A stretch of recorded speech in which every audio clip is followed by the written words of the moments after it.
It's November, and we're entering the holiday season, one of the most popular times of the year, starting with, of course, Thanksgiving. Now, this is, of course, a rather joyous time, but it's also can be a very stressful time. You know, family coming over, getting gifts for folks, taking care of changes in our holiday schedule, attending different events. And one of the largest stresses that we usually put on ourselves is, of course, maintaining our health and fitness during this time of year. Well, instead of it being a stress, wouldn't it be much nicer to use a 6-step plan to navigate the holidays for your health and fitness today on the Personalized Fitness Podcast? Good day and welcome to the Personalized Fitness Podcast. My name is Garrett Williamson. I'm president of Personalized Fitness. Thank you so much for joining me today on a podcast that actually I do some facet of this pretty much every year and talk about navigating the holidays and getting through it okay without beating yourself up and adding a bunch of stress on because of your health and fitness. I think it's that's become almost absurd. And today I'm going to talk to you about how to get through it and how to really take that stress off of you. First, let me tell you how to get in touch with us if you have any questions about this podcast or any other. You can reach out to me at area code 251-278-3343. That's 251-278-EDGE. You can also contact me at Garrett, Garrett, at personaledgefitness.com. That is also our Facebook page and our website, Personal Edge Fitness. Hit me up on Twitter at Team PE if you want to reach out to me that way. And some of the best questions turn into some of the best podcasts. So I'd love to hear from you. I love the holiday season. I guess that's not surprising to hear somebody say that they actually look forward to it. My favorite holiday has to be Thanksgiving. I'm a huge fan of Thanksgiving. I enjoy the time together with family, with friends. I enjoy the meals. And I enjoy the lack of, taking the presents and some of the other pressures out of it that come with some of the other holidays. Don't get me wrong, massive Christmas fan. My wife would be very shocked if I didn't say that. She knows that I am, that I'm playing Christmas music all the time. I'm a huge Christmas fan. My favorite holiday is Thanksgiving. And this is when I start seeing pressure, people putting pressure on themselves as far as their health and fitness is concerned. It's rare for me to be in a conversation with somebody about a Thanksgiving meal, Thanksgiving celebration, or even a holiday event without them talking about, oh gosh, I overate, or wow, I'm going to get so fat during this time of the season, and really putting a stress on themselves that puts a damper on the season. And I do feel that there are individuals that worry about or fear this time of year because of the temptations that are around them. And it's sad because those quote unquote temptations are actually supposed to be a celebration, be something to make us happy. So I think we go into this looking at it the wrong way. And this is why I wanted to do this podcast on my 6-step plan for navigating the holidays. We need to shift the way we think. We need to shift our planning for this. Instead of planning to fail, we need to plan to succeed. And I strongly believe that if you take this plan, if you use these steps and really integrate them into your lifestyle, a lot of your pressures will be off of you, and it'll help you enjoy the season far more. Now I'm going to take a different detour here because I'm going to talk about owning this situation, owning the responsibilities. It's the same argument that I make in the lie of food and the lie of aging. And if you don't know what I'm talking about, lie of food and lie of aging, it is my mantra. The lie of aging being the most important to me, and that is the ridiculous concept that we deteriorate because time passes on a calendar is an absolute lie. It's not true. 4 things actually control deterioration, and we have 100% control of those 4 things. And if anybody tells you any different, they're absolutely lying to you. And as I always say, if you have somebody that's offended by that statement, my name is Garrett Williamson. You can reach me at 251-278-3343. I'm typically at 513 West I-65 Service Road North, Mobile, Alabama 36608. I'm there most days. Love to talk to you about it because I don't want anybody going down that road. The second is live food, the ridiculous concept that a food is inherently bad. It is an absolute lie. Anybody telling you that's lying to you. It started from a celebrity having a heart attack back in 1953, and we've expanded on that lie. We spent a lot of money on that lie. There's a lot of money to be made off of that lie, and it's just not true. But the reason I bring these two things up when I'm talking about dealing with the stresses of the holidays is the fact that when you get right down to it, with both of those arguments, the strongest resistance I find to those two, well, basically, they're my mantra. They're honestly what I think I was put on this earth to talk about. And but with those two ideas, those two concepts of the live age and live food, the biggest pushback I get from folks, it comes from the fact of not wanting to take responsibility.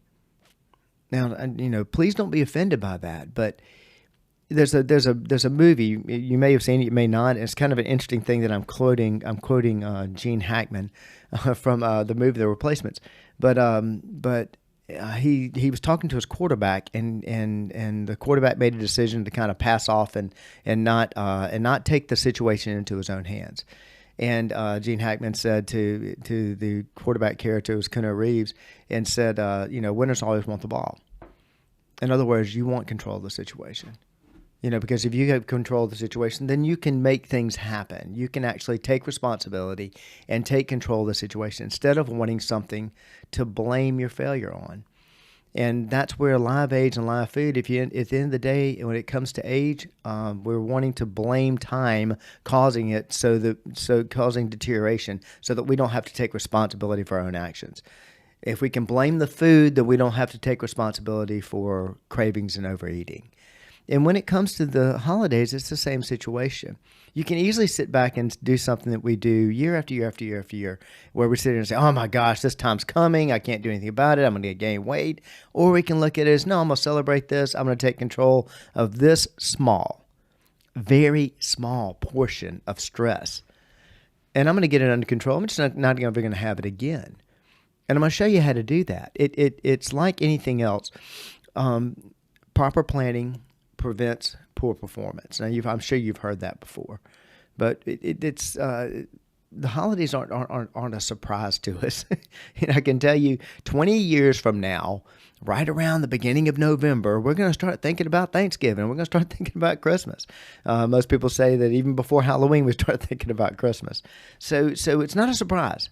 We know it's coming. We know, just like we know beach season is coming. We're going to get prepared and lose weight for that. It's no different than an athlete going, oh my gosh, the Olympics just happened. No, it doesn't happen. You know it. You plan for it. You qualify for it. You prep for it. And so we're going to do the same thing with the holiday season, starting with Thanksgiving. And this is just going to be part of us forever. It's no different than if you're planning to buy gifts. And how you go about planning to buy gifts for your loved ones during the Christmas holidays. You develop a plan for that. It doesn't just happen to you. And that way you're successful. The best people that as in a Peanuts cartoon years ago said, my mother has a black belt in Christmas shopping because she has it all done before Thanksgiving. It's because there's a plan in place. So let's do that. Let's put a plan in place to be successful. Starting, again, like I say, with Thanksgiving. I love Thanksgiving. I love the meal. I love the get-together. Typically, in my home for the last several years, we, being my wife and I, have owned Thanksgiving, and we've invited family members to come to our house, and we set up, usually the weather's wonderful. I live on Dog River. We set up a nice long table and invite any and every. We've had friends there, we've had staff members there, we've had neighbors there, we've had family members, and the bigger the table, the better as far as I'm concerned. This year, regretfully, actually, it's not so much of a regret, but I will actually be out of the country. I'm racing in Abu Dhabi. In fact, I'm racing the day after Thanksgiving, but I'll be celebrating Thanksgiving with my Team USA members. We're doing a dinner there in Abu Dhabi, so I'm really looking forward to that. So this season is wonderful to me, and this is the plan that I always recommend to my clients to put in place prior to the holidays. First and foremost, number one, up your workouts. Now, what I mean by that is typically we plan to have a fire and then put the fire out.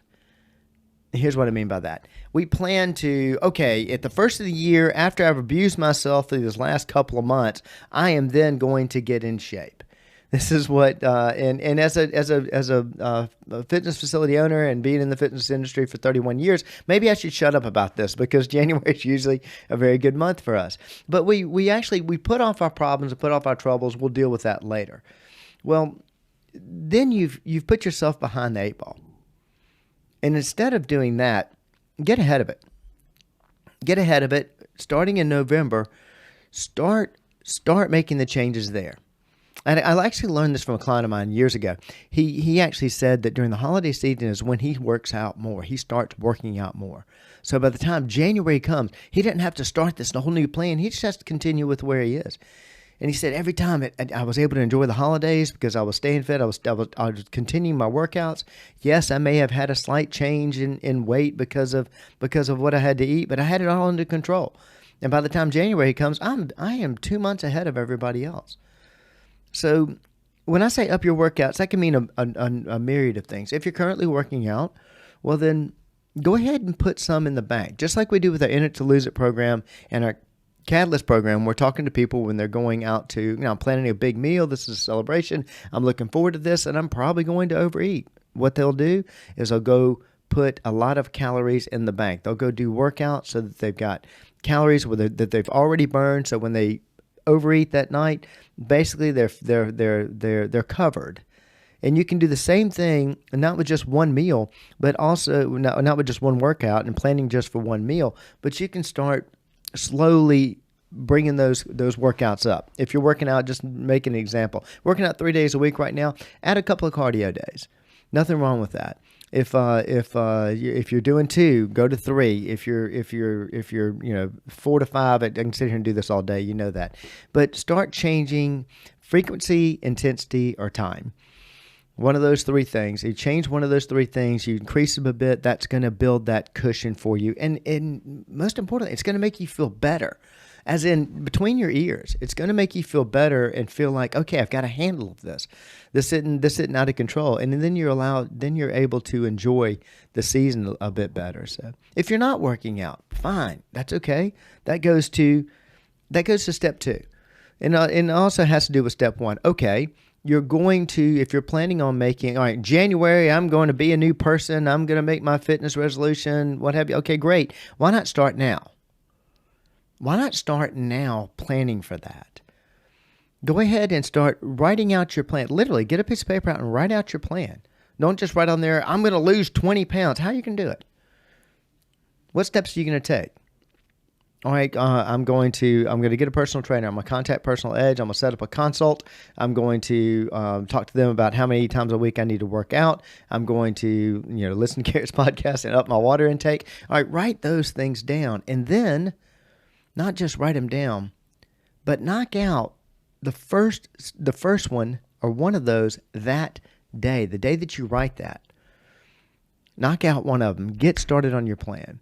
Listen to a podcast a couple years ago. It was fantastic. It was talking about New Year's resolutions and setting up changes and what have you. And one of the best things that it did, that the individual that was given the podcast said during the podcast was, get up from this podcast right now. As you're writing this list, because we actually wrote the list while the podcast was going on, he said, the first one you put on your list, as soon as this podcast is done, you're going to take care of it.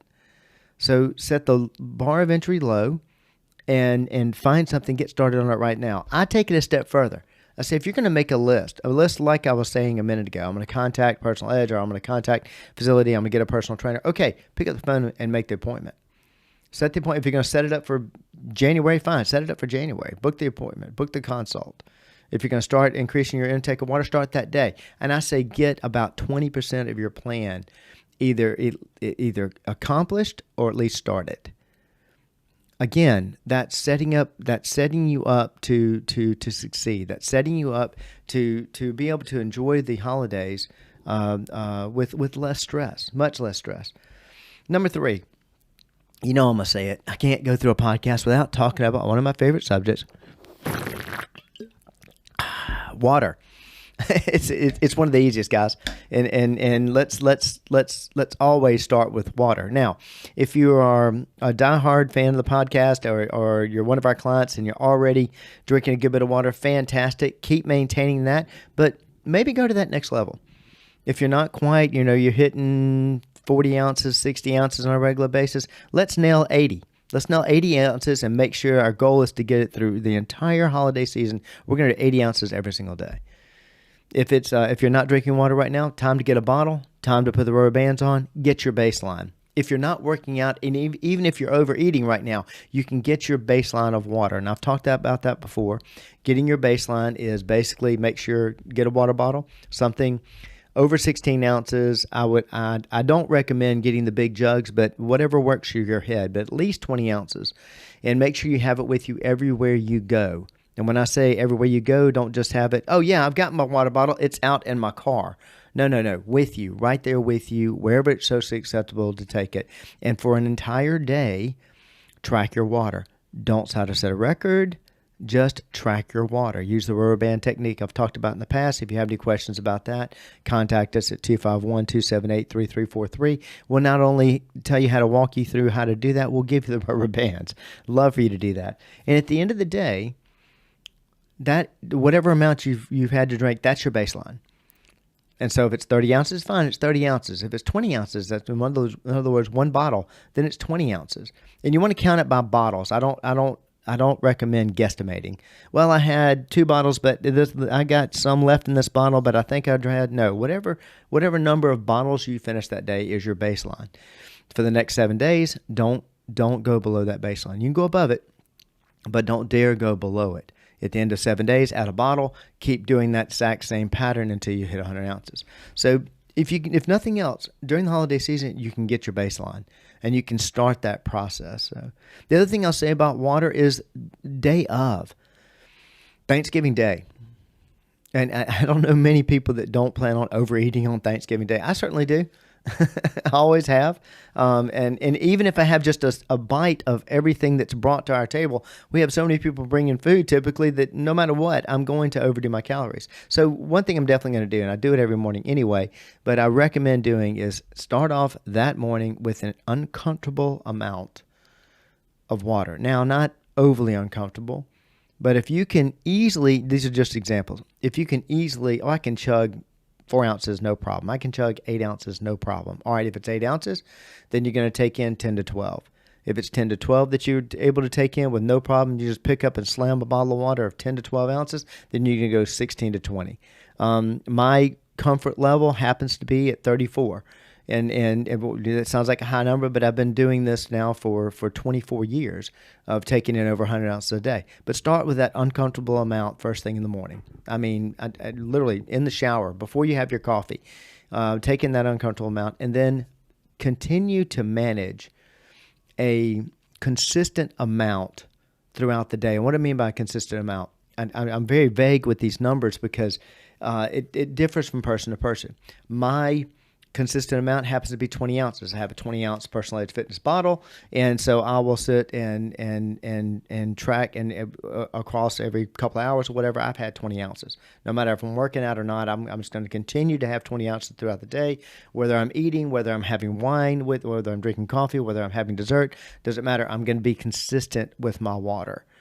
And in your case, it may be 8 ounces. That's fine. It doesn't matter. Just find that consistent number and be consistent throughout the day with that. Why are we doing this? Well, as I've told you before, only one reason why we overeat, which is cravings. There's only 2 reasons why we crave. One is stress, 60%, and 40% is water. Water literally cuts cravings. You will stop craving as much. Therefore, you will enjoy the food, but you will have less of a tendency to overeat. It works 100% of the time. I promise you it does. So another water plan, planning not only to up your water intake throughout the holiday season or start that continuous water intake, but also day of, in order to combat your overeating, making sure you're taking that heavy dose in the morning and being continuous throughout the day. Now, this sounds very funny, this next one, but I like to throw this in here. I've actually seen this written before, and I thought it was brilliant. As I've said many times, we work as much, if not more, with the brain when we're working with the client as we do with the body.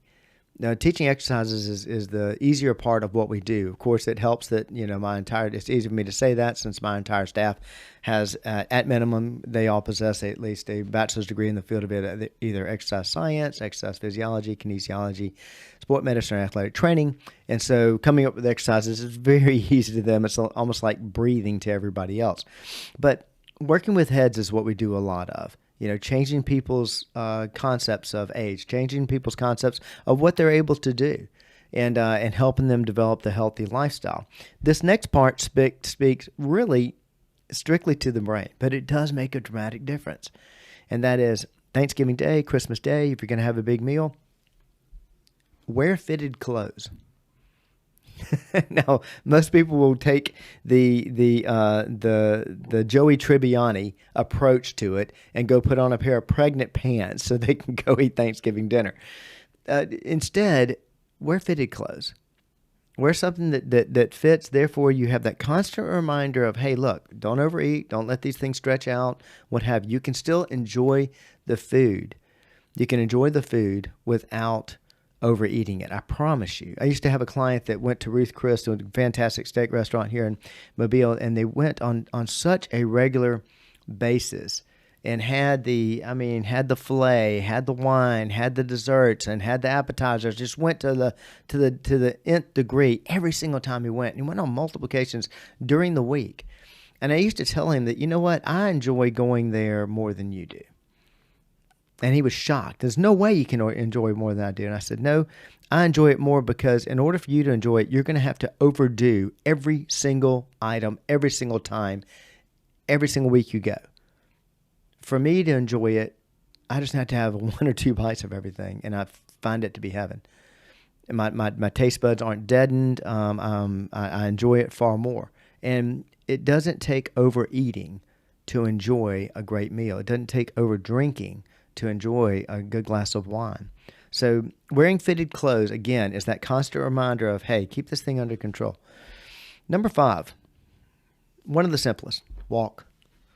I heard this said recently, and I agree with this individual, that walking is one of the sneakiest ways of losing body fat, and it's true. So the number that has been thrown out in the last 5 to 7 years, I would guess ever since the Fitbit came into vogue, was 10,000 steps a day. And I actually like that number. I think that's a fantastic goal.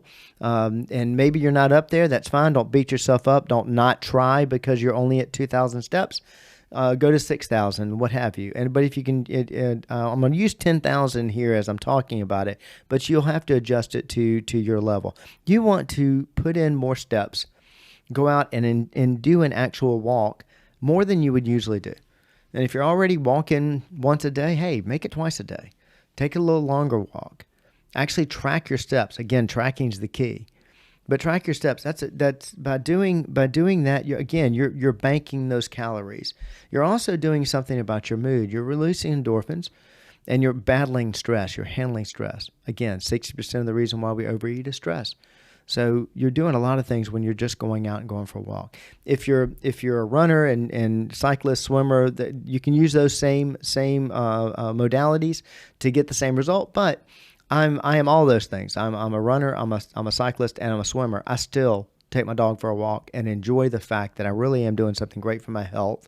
When I go out and walk 4.2 miles, which is 10,000 steps for me. So highly recommend doing that, especially day of. And if you can, great family activity. When right before that tryptophan hits, take off after Thanksgiving meal and go for a walk together. So finally, number 6. Number 6 is it's in preparation for, but it actually deals with immediately following, and that is healthy steps immediately following, like the walking, but more importantly, going back to your healthy plan. Now, what I mean by that is, whenever we have a situation where our lifestyle changes briefly, whether it's the weekend or a vacation or a holiday situation, it's amazing the amount of abuse that we will put on ourselves in order to almost punish ourselves for having a good time, enjoying that time off, enjoying that celebration, enjoying that weekend. And I'll see clients that routinely, come Monday, they're going to an extreme. That day, they're going to slash their calories. They're not going to have this food or that food or the other food, and they go to this extreme change in their program to try to combat what they just enjoyed, and typically that ends up ruining what they just enjoyed. In fact, so many people stress out about it, they're not able to enjoy the time that they have, or the event they have, or the vacation they have, or what have you. And so they go to these massive extremes to fix it. And I always tell them the same thing: go back to your healthy plan. So you went off course. That's okay. Maybe you plan to go off course. And I do, and I highly recommend planning to go off course, because if you plan to get back on course, if you go back to your healthy plan, you will go back to your healthy weight, your healthy lifestyle, everything. If you go to these extremes, then you never learn control. You go to the extreme of overeating, and then you go to the extreme of starving yourself, and you keep going back and forth. You never actually learn control. So if it gets out of line, go back to your normal activity, your normal fitness level, and I promise you, everything will come back in line. It's no different than what I talk about when adjusting your body for water. If you drink a large amount of water that you're not used to, you run to the bathroom, your bladder doesn't know how to handle it. But if you're continuous about it, pretty soon your bladder adjusts. Your bladder can handle it. Same thing as overeating. You overeat one meal, you feel like your gut is going to bust. You overeat that same meal 7, 8, 9 days in a row, pretty soon your body adapts. Okay, and the reason for that is that when you're doing these extremes, your body is used to a certain situation. It's called homeostasis. And so I'm just making up some numbers so I can do an analogy here so you can understand. Let's say you have a 40-ounce stomach. I have no idea how big a stomach is, but a 40-ounce stomach. And then you take in 60 ounces. Well, your body is going to stretch that stomach. It's going to excrete. It's going to get rid of it. I'm not used to that. At 40 ounces is what I can handle. It'll make you regurgitate. It'll get rid of it. If you keep overeating that amount, pretty soon that stomach will go to a 60 ounce. You'll teach it to go there. Now, this homeostasis is actually beneficial when you have these extremes of going off on a tangent on a Thanksgiving Day meal or a holiday trip or what have you. In that, it's going to maintain that homeostasis. It's going to maintain that 40 ounces unless you continually overdo. So if you overdo for a day or two, no problem. Your system's still there. Yeah, it'll show up on the scale. Sure, weights can vary 3 to 5 pounds within 24 hours. It has to do with digestion and a lot of other things. Don't go crazy. Your body is still that same body, I promise you. Once you go past a week or two of consistently abusing it, okay, you're going to make some changes. But trust in the work that you've done prior to. Trust in the fact that you're going to have that homeostasis and that your body is going to regulate. Folks, a simple 6-step plan. If you need any more elaboration on this, I'd be more than glad to talk to you about it. It happens to be one of my favorite subjects because I don't like the way that people beat themselves up during the holidays. So if you're interested in learning more, please contact me at area code 251-278-3343. That's 251-278-EDGE. You can also reach out to me at Garrett, Garrett, at personaledgefitness.com, which of course is our website and Facebook page. Hit me up on Twitter at Team PE. Please have a wonderful holiday. Please enjoy yourself. Please don't create stress. Use this 6-step plan to navigate the holidays. Have a great time because it's just one more way we help you reach your level of wellness. Thank you so much for tuning in today.